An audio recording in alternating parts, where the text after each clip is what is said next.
Hi, greetings. Hi. Hi, Mary Beth. Hey, Paul. Welcome to this conversation. I'm so glad that you were able to join us, and we're so grateful that you're going to be the first in hopefully a series of excellent Facebook Live events here in the PWOL instructional community. Well, thank Uh, you so much for having me. yeah, it's so it looks like it's about 2:01. I see that people are tuning in on the Facebook page. Uh, Hi, Facebook. as we iron out all sort of the technical and logistical details, let me go ahead and just introduce you, Mary Beth. So for those of us in our audience who might not know, Mary Beth Willard is an associate professor at Weber State University in Ogden, Utah.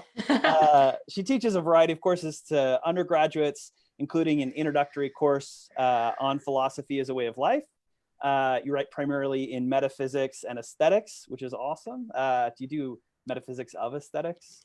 I did. I was doing metaphysics of fiction before it was cool. That's awesome. Um, so Very cool. That's great. And you're currently working on a book-length project about how we should treat the art of morally troubling artists. yeah, it's the revisions due August 1st. So Gosh, that's yeah, exciting. That's a it's a little good summer crazy. project. Yeah. Well, thank you again for joining us. We really appreciate it. Here's how it's going to work for the benefit of our viewing audience. Mary Beth and I are going to talk a little bit about online course design, especially as it pertains to philosophy of as a way of life courses. And then we're going to take questions from the audience. So I think the easiest thing would be if you have a question at any point, feel free to put those in the comments. And then Kat Machado, who's on the PWOL team here at Notre Dame and is extraordinarily competent and helpful, is going to be putting these in a queue of questions and sending those to us live. So I'm going to go ahead and share my screen here. Uh-huh.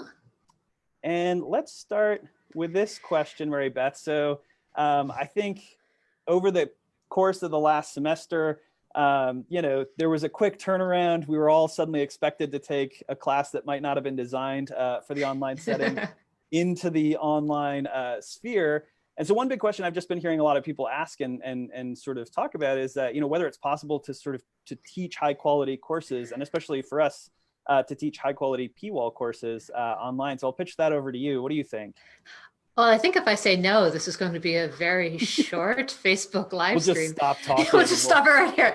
No, silence. so yes, I do think it's possible. And I would say, especially for those of you, if your first experience teaching online was the roughly 5 days of preparation you have before your between when your building's closed and when you were expected to have all of your classes ready to go online. That's not how it normally works.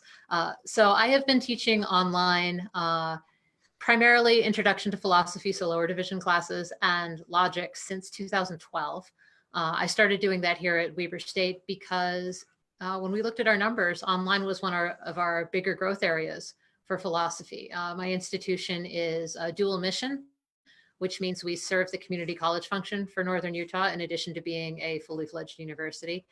And most of our students are working or have families. And so the flexibility of online courses is something that they were really drawn to. And I looked at this, and so did my colleagues, and said, look, if we want to keep philosophy vibrant, we need to have good online options. Anyhow, so I started off teaching a pretty typical introduction to philosophy class online. And in around 2016, I started rethinking what I was doing with intro specifically. And this was both online and in my face-to-face class. I run them parallel. What it was is that I think we often teach intro as if it's like a appetizer. You're going to get the main course when you enroll in the next level class, and that's great. But how often does that actually happen, right? And so I thought, what if you taught a course as if this were the only class that students were ever going to take in philosophy? What would you want them to read? What would you want them to be thinking about? What would you want them to be doing? And when I put the question like that, I think I want to take on the question of what's a good philosophical life look like. And what's interesting is this was sort of independent of what you all were doing with PWOL until I ran into Megan when we invited her out here to speak. And she's like, you need to apply to my thing. And I'm like, I will apply to your thing. So it sort of developed in parallel. I came up with that version of the class in 2016, and I stripped it back down to basics and re-recorded the whole thing in 2018, 2019. And then we had a pandemic and I had to learn how to move all the rest of my classes online very quickly. So I think you can teach a quality class online. What you have to give up, and this is a very hard thing to give up, especially if you've been teaching for a long time, is the idea that what you're trying to do is map the classroom experience one-to-one onto an online experience. It's going to be very different.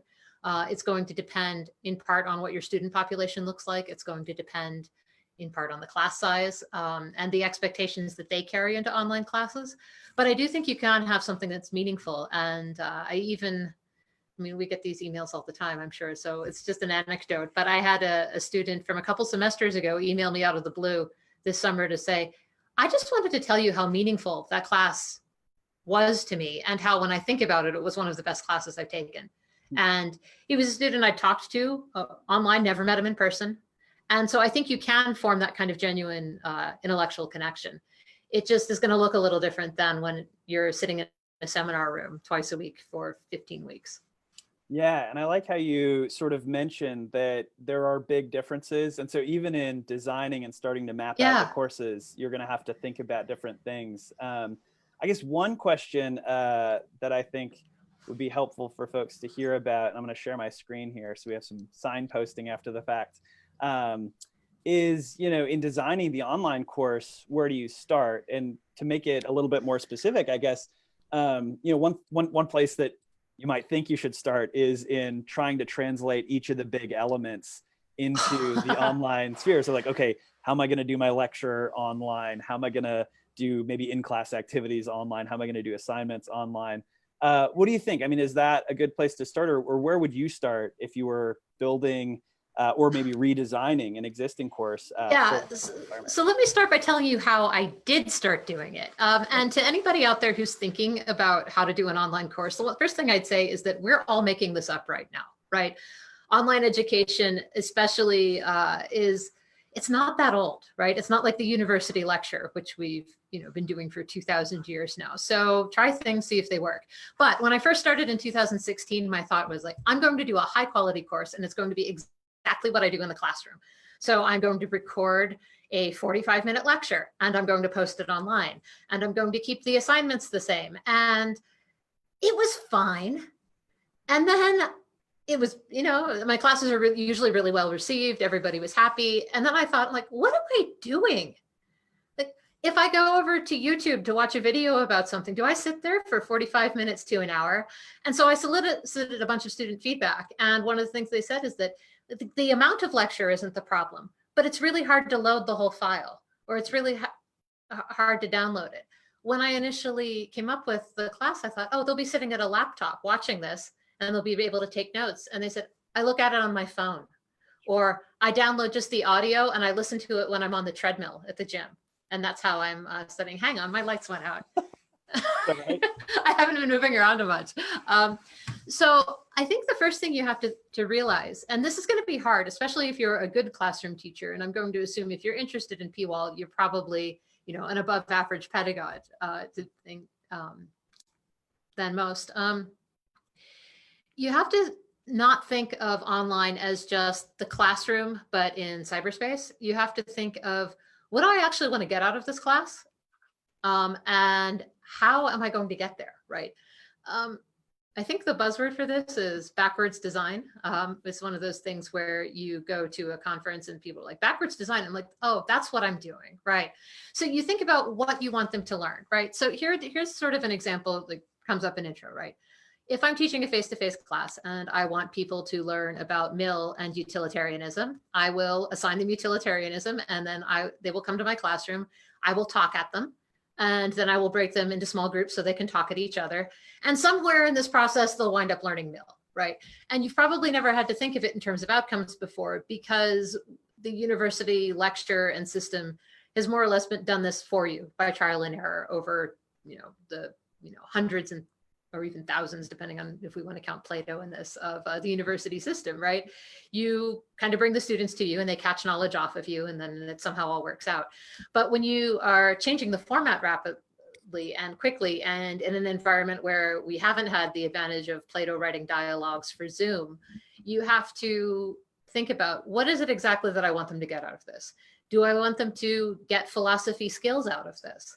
Well, in an ordinary class, I might teach them the basics of logic just as we go along. If I'm teaching it online, it might be helpful to break that out as a 5-minute like explicit lecture on how modus ponens and how modus tollens work, just to give you a small example. So if you start with kind of where you want them, what you want them to know, what skills you want them to have, and then work backwards, it makes structuring the class a little bit easier, because you'll find that you're resisting the temptation to figure out like, how do I take care of an attendance requirement when I'm online? And the answer is you shouldn't be caring about that, because your attendance requirement is the equivalent of them logging in.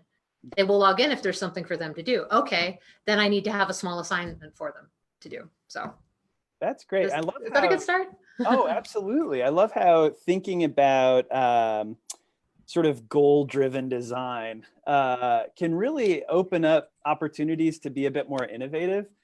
Even so, I don't know. Sometimes I get scared when people are talking about like innovation in online teaching. So no, that's when you check for your wallet, right? Like, right, you're gonna right.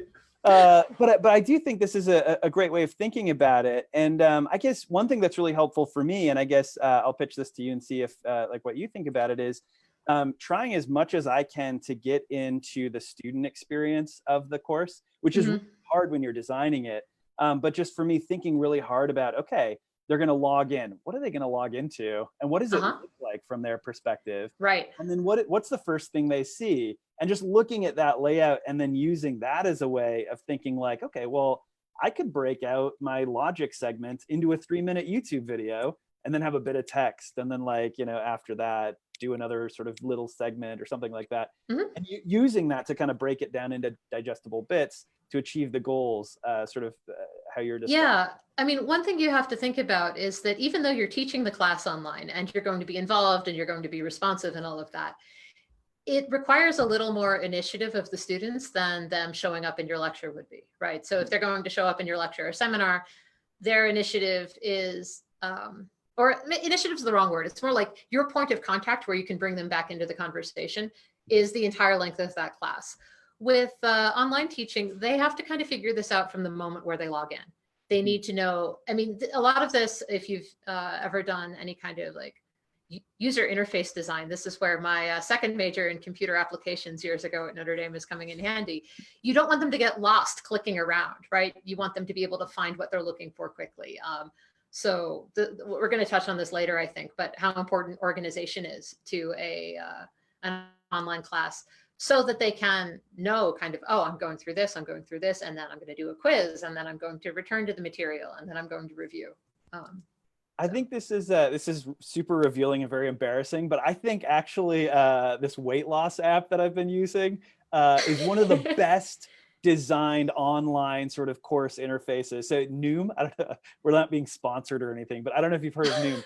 It's you should like, be. I have heard of I know, it. Yeah. I know. It's just, you know, a sort of calorie counting, whatever app, but they have units broken out, and every day there's just 8 of them, and you can do them in like 2-minute chunks, and you just click through it, and they have quizzes, and each of the things just loads, and you can only do up to 8. But the point here is, for me, I find a lot of inspiration in thinking about how to structure my online course or content by looking at, you know, sometimes like commercial sort of products or applications that just deeply depend on continued user engagement.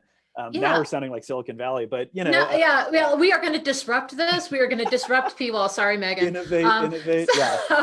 No, I think this actually is a really good point, because sometimes I get a little bit of resistance from faculty who will say things like, look, if you put the video into 5 to 10-minute chunks, I know what the research says, but isn't that dumbing down the course? Isn't that, you know, the equivalent of doing edutainment or something?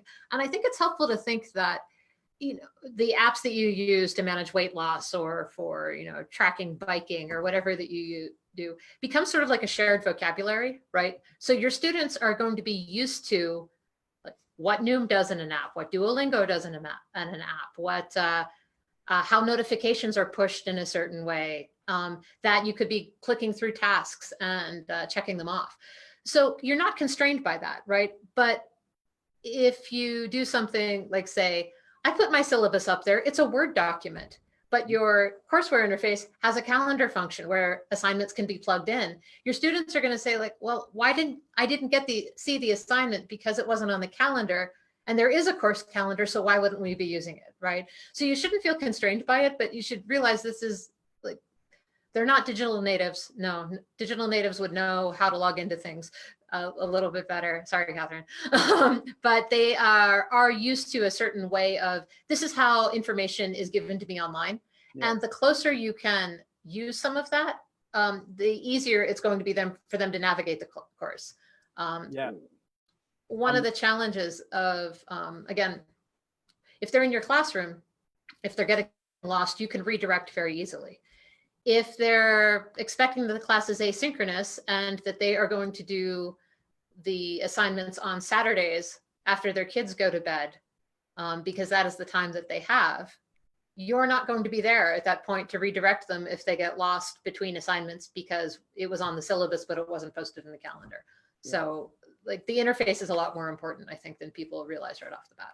Yeah, and it's kind of tricky because, you know, like you're saying, if you're in the classroom, you're actually giving them a ton of scaffolding and support just by, you know, the tone just of by voice being there, that right? you're using, by like, you know, pointing at the board or by noticing they're kind of nodding off, here's a question, you know. And so to think about having to sort of replicate some of those things because the online environment can be so sort of impersonal. Right. Yeah, I think that's really helpful. I also think, I mean, it's worth saying too, and then I promise we're going to get to more questions, but it's worth saying too that, you know, there is a ton of empirical research on sort of how to design and best design and communicate information. Some of which I'm going to make a plug here for our, we posted this earlier in the Facebook group, but we have some evidence-based design principles. Just a quick document that we put together. So there's some sort of references and citations to that in our Facebook group. But I think it's fascinating and it's really fun to go through and read some of the data that people have put together about how students best absorb information online and how they best achieve their goals. So like you said, coming full circle, if you start with those goals and then think about how we can use these tools to get students to achieve them, I think that's, a really helpful framework. And one thing I'll say is that you'll find that your syllabus itself winds up looking very similar, right? So I have the same syllabus for my online class and my face-to-face class. It's just that a lot of what in my face-to-face class might be a small breakout thing I do because I see that I'm losing the class or that they're a little sleepy that day becomes a 5-point quiz that's part of the week's work in an online class. So you're going to end up with like the same kinds of readings, the same kinds of engagement. It's just it's a different modality, and you have to adapt to that. Yeah. So let me share my screen again and ask you another question here.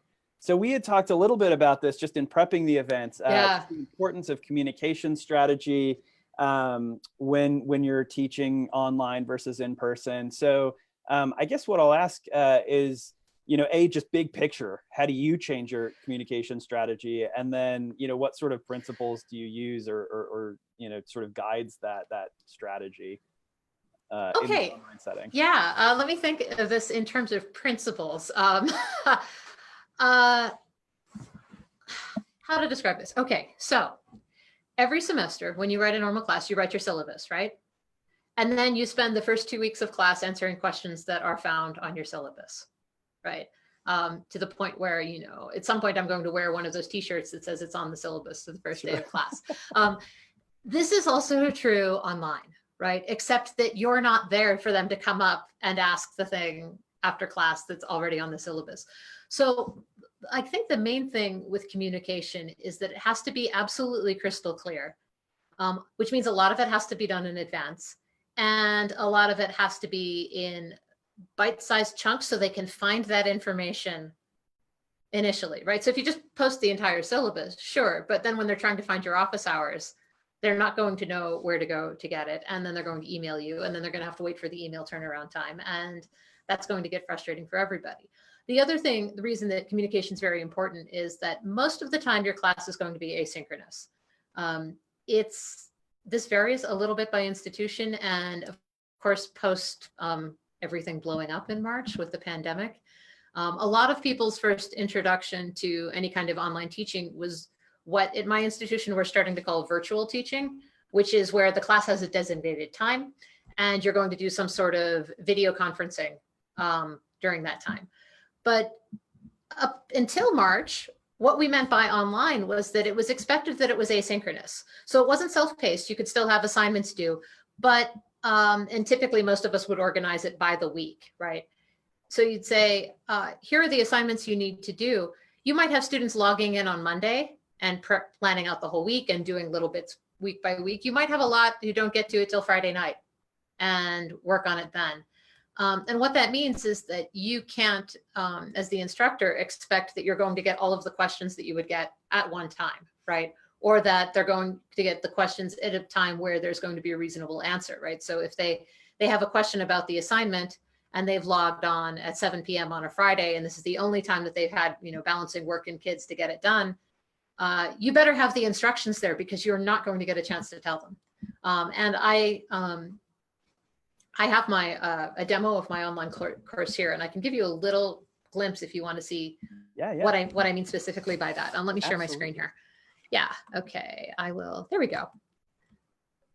Excellent. All right, so this is a sandbox version of my Introduction to Philosophy class, which is my PWOL class here. This is the version I came up with for this summer. So this is the most, it says everything's due at the moment, but don't worry about it. It's not actually published. Can I ask, Mary Beth, what is the platform here? Is this? This is Canvas. Got so I think Canvas is the one, they adopted it shortly after I started here. Before that, I know I used Blackboard, but it was also far enough in the past that you didn't actually have to use your course management software. Sure. You could have a notebook with pencil if you wanted, because that's just how things were in the long ago days of 2010. So this is Canvas, and I have the class organized by modules. And what that does basically, I'll scroll down here so you can see, each week has essentially a list of stuff that you need to do, right? And so I have the readings listed. Having them first suggests that you should do the readings before you do the video. I don't have it locked that they've actually viewed it because I'm realistic sometimes about how busy my students get. But you could if you wanted to. Then what I have here is a playlist. This comes up here in Kaltura, which is our video thing, and it looks like a little YouTube playlist, right? And you can see most of my videos are between 5 and 15 minutes. I'm trying to get them shorter. I seem to be a natural 14-minute speaker a lot of the time, so not always as short as you want, but they can click play, and it will just go through just like it's a YouTube playlist. Kaltura was the software that we have. We've also been using Uja, which I like in some ways a little bit better because then you can link the videos directly into the module. But the specifics of this are going to depend on what your university has happened to purchase. So don't worry about the specifics too much. So I have a question here. Think about what Socrates was trying to do. This is just a repeat of like, here's what you were to have read. And then you'll see here, I have a number of different little bites. And essentially this all corresponds to the information I would probably give in a lecture, but it's probably coming in a slightly different order. So this is the first week's lecture. So it has a what is philosophy thing. My in-class exercise is normally I get them to try to define a sandwich. And this is to show them that if defining sandwiches is hard, how well do you think we're going to do defining justice or goodness unless we start working on this hard? Then I lead off with the apology, right? So I tell them a little about Plato. I give them some background to kind of set the stage for it. We go over the arguments and then we wrap it up. And this is what we're looking at is for a whole week. This is a whole week. Yeah, this is a whole week. Cool. This is so, and this is also well, okay, it's for a whole week. This class, the one I pulled over because it happens to be the one I'm teaching now, is actually in a condensed block. It's a 7-week block, so they're a little busier than usual. You'll see here, let me, oh, where did I go? Lost my navigation. The nice thing is I've turned off all that navigation for the students so they can't get lost. They can only go to the modules. Because this is a condensed class, there's a second list of videos. Normally this would just be one if this were 1 week, but every week is 2 weeks because it's the summer. So there's the video playlists, and then there's what they have to do to get a grade, right? So they have to write about, come up with their own definition of a sandwich after having watched the videos on it. They have to do a practice in identifying arguments. And then they have to post in a discussion, which is what's the good life anyway. You'll notice if I scroll up here at the end, after the videos, these are the handouts are basically the slides. And so they can look at the PowerPoint slides, which I'm talking over during the videos. They can just download that to take notes. I have it set up as like a Word document notes taking thing. They can do that. A lot of them won't. They'll be taking notes in another app or something, but they like having the slides available so they don't have to watch the entire video to figure out what things were. I want to go back up to the top here because I think actually the new thing that I did post everything blowing up in the pandemic was break out my syllabus into sort of, I'm calling it a quick start guide, like it's like you're rebooting like a iPhone or something. I like it. I know, here's welcome. I'm going to say hi. Here's what an average week looks like. A lot of people, including my instructional design people here at Weber State, have said this is really helpful to have like a snapshot. And if they click on this, it says, here's more or less what a week looks like. Everything's due on Saturday. You can do it whenever. Here's roughly how long each assignment takes. Here's how you should proceed through the week. And that's really helpful for them for knowing essentially what they're meant to do. And if I go back here, you can see that basically everything is here. The course materials, where do I get the book? What am I going to do in this class? How did we blow up the testing centers this summer, given that we have testing centers and we can't use them due to social distancing, Sure. right? My contact information, course policies, the grading scheme, the gen ed learning outcomes, and kind of the laundry list of resources like the Student Health Center, the Disability Services Office, all of that kind of thing. Yeah. And ideally, the way this works is then if they need to find it, they don't have to page through the entire syllabus. They can just look at it. To make the class feel a little less like shouting into the void, our very first discussion is actually just to introduce yourself and talk about what the good life is. And then I make them plan out how they're going to manage their time online. And this assignment I have found to be very useful. It's not a contract or anything. They don't have to stick to it. But one thing that people often struggle with is that they want to do the online course largely because they're pressed for time, right? They have a lot of other commitments. They have a job, they have kids, they're trying to work it around. And if they don't block out a specific amount of time mentally, it gets pushed to the back burner. And then they find themselves in week 3 with, hours and hours of podcasts to catch up on, and it doesn't happen. So I put this little assignment in early and just say, when are you planning on working on this? Is it Tuesday nights and Thursday nights and Friday mornings? Just, mark it down now, think it through, and try to get the metacognition of how they're going to plan the semester going.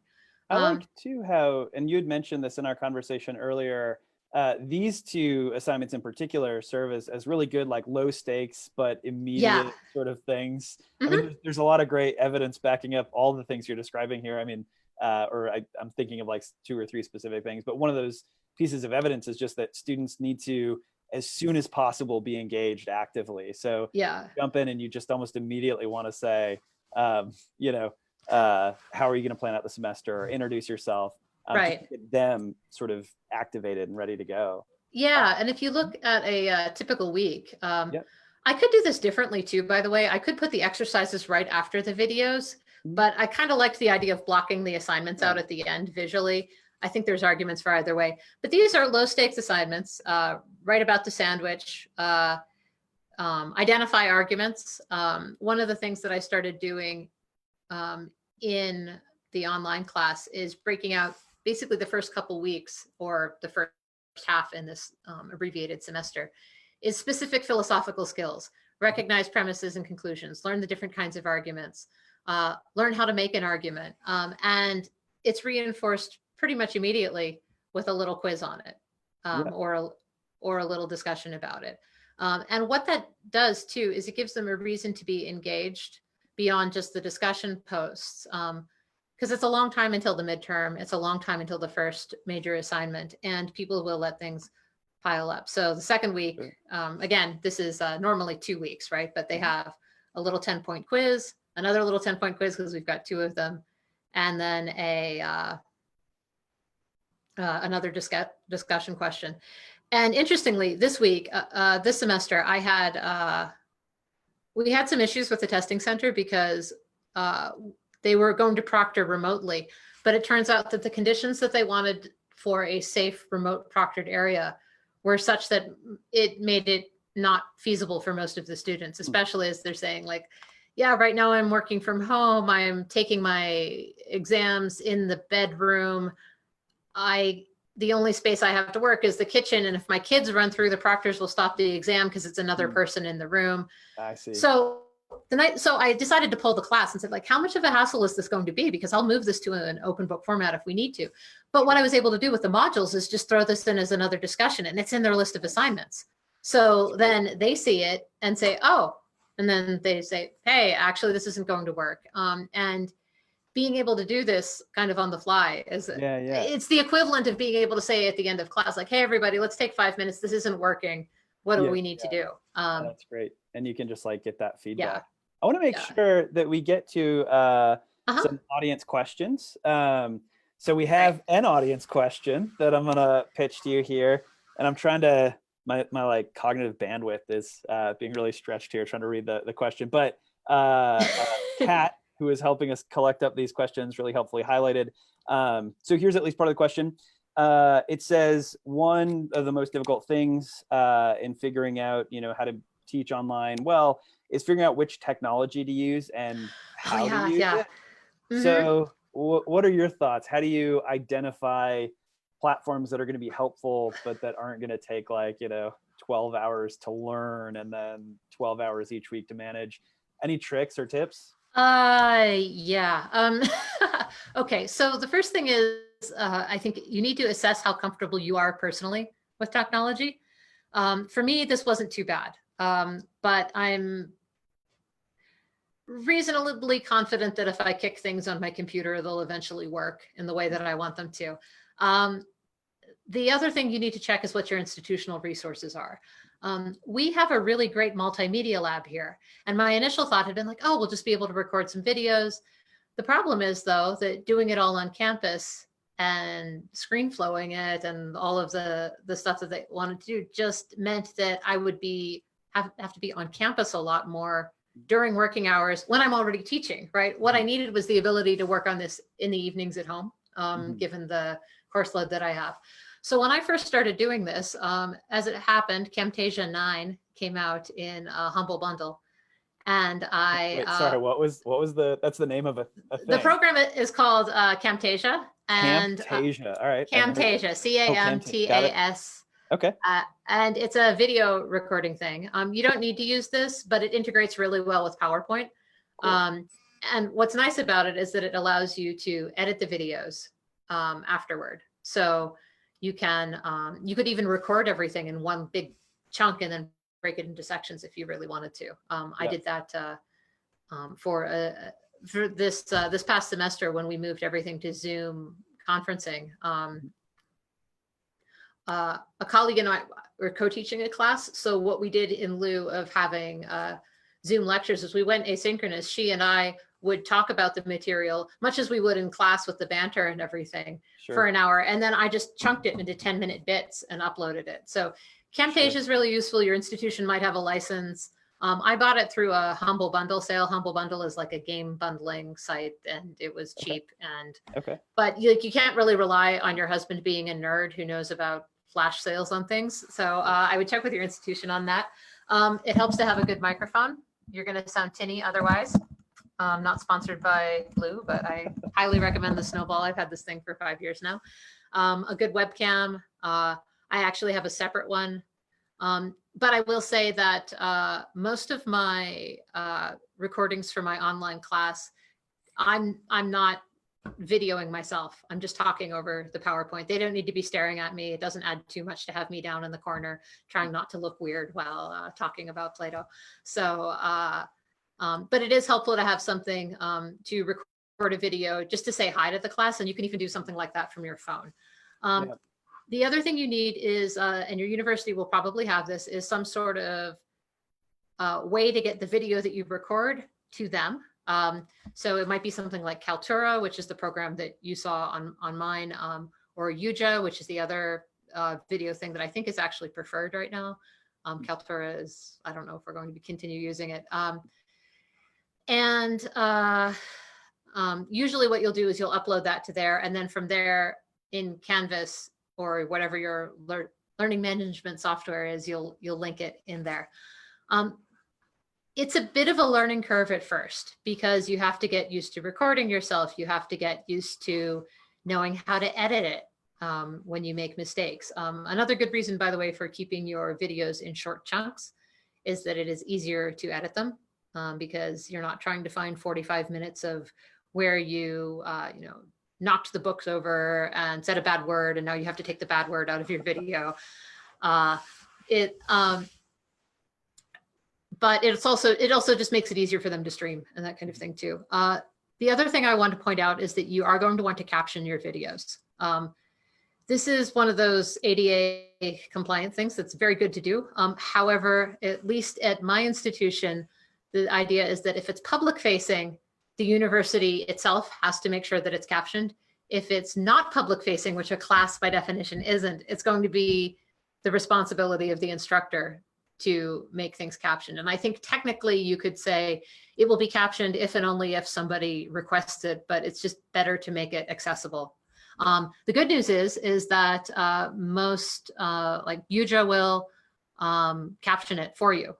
You'll upload it, and in about 2 minutes later, it will provide a captioned transcript. Then you have to edit it. And this is where you will start to hate your life because it is very slow and it takes a long time. And at least in my experience, the machine learning loses its mind anytime you have a Greek name.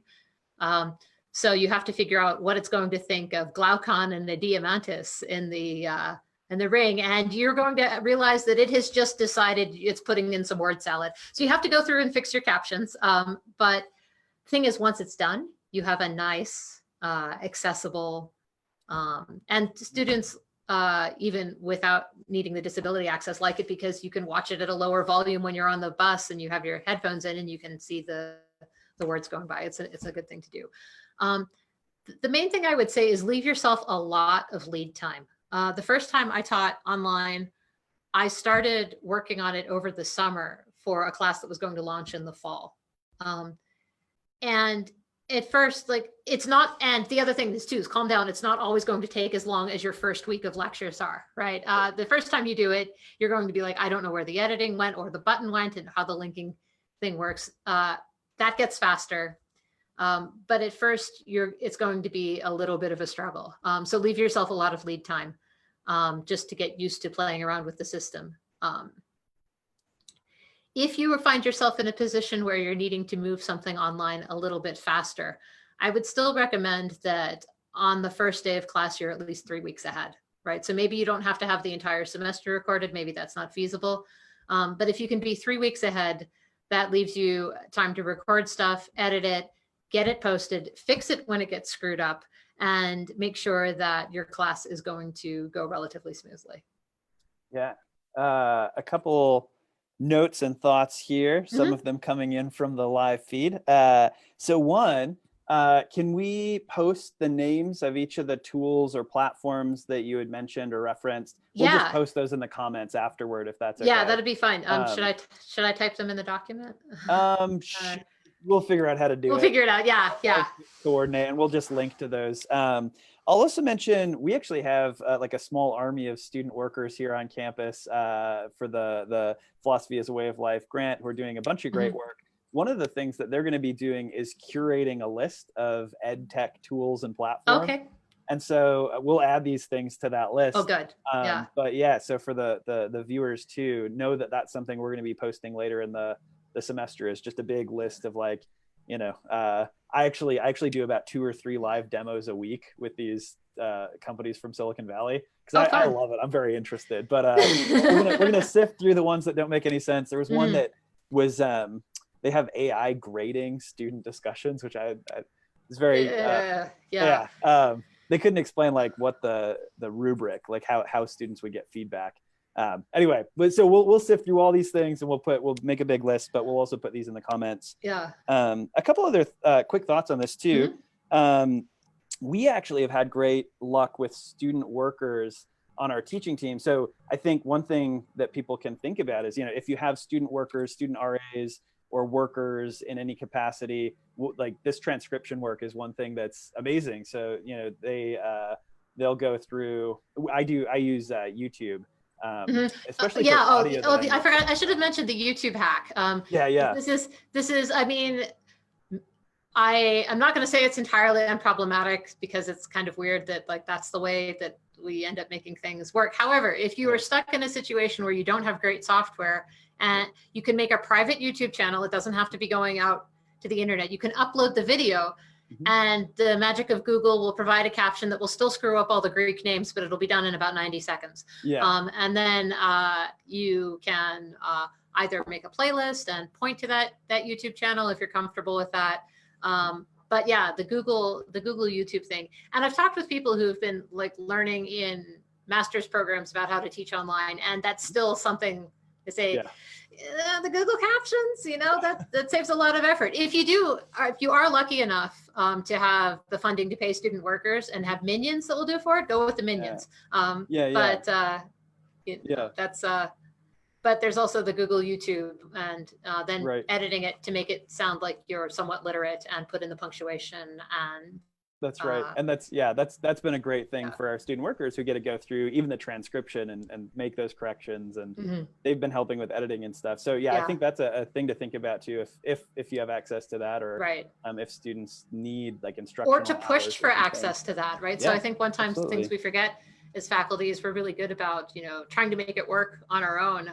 But especially, this has been on my mind because of the Zoom conferencing thing, that it's really not designed for classroom interaction, and we're all finding ways to make it work. But it's also not bad to say, for you who has all your Silicon Valley contacts, to say like, hey, do you have a conferencing solution that actually works for classrooms?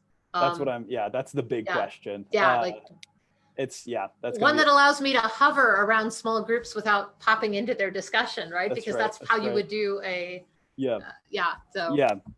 two other quick thoughts on this. I think one way that I think about selecting tools to use, because I think you're absolutely right, the front end investment of time to learn just even one pretty simple tool is, it's a lot. And then, if you get halfway through week one and you think like, this tool doesn't actually do what I want it to do, that was a huge waste of time. I mean, one thing is just kind of being comfortable wasting a bit of time on this stuff and playing around and just finding what you like and what you don't. But one thing I like to do is, I go back to the thing you said right at the beginning, the sort of goal directed design. And I just sit down and I think, okay, what do I actually need a tool to do? And then I go out and I start asking these sales reps or, friends or teachers or whatever. I say like, all I need is a video conferencing solution that allows me to hover, but not be in the room. Does it exist and where is it? And then once I know that it, I've identified, okay, that's the role it's going to play in the class. Then I think like, okay, I can totally invest a bit of time to learn it and then implement it in the class. I think that's important to think about. I think it's important too. I mean, for me, I think like doing only one or two huge tech experiments a semester is really important. So once you've got the basics of the course laid out, I think in terms of like, let's just mess around and see like if this, very. I mean, you can tinker too, right? So, I mean, the initial investment that I made in figuring this out was in 2015. Well, for intro it was 2015. I'd been doing logic a little bit before that, but now it's sort of like, okay, I have a class that will work. Now I'm tinkering. Now I'm saying, hey, now if I use this module feature, what way can I make it more efficient? What way can I make it a little more personal? Would it be possible for me to have a class that more or less is set up from day one? However, every week I'll do a little video chat where I pick some of the best discussions from the previous week and talk about them for 10 minutes, right? Not everything has to be done at once, right? Get the skeleton in place first.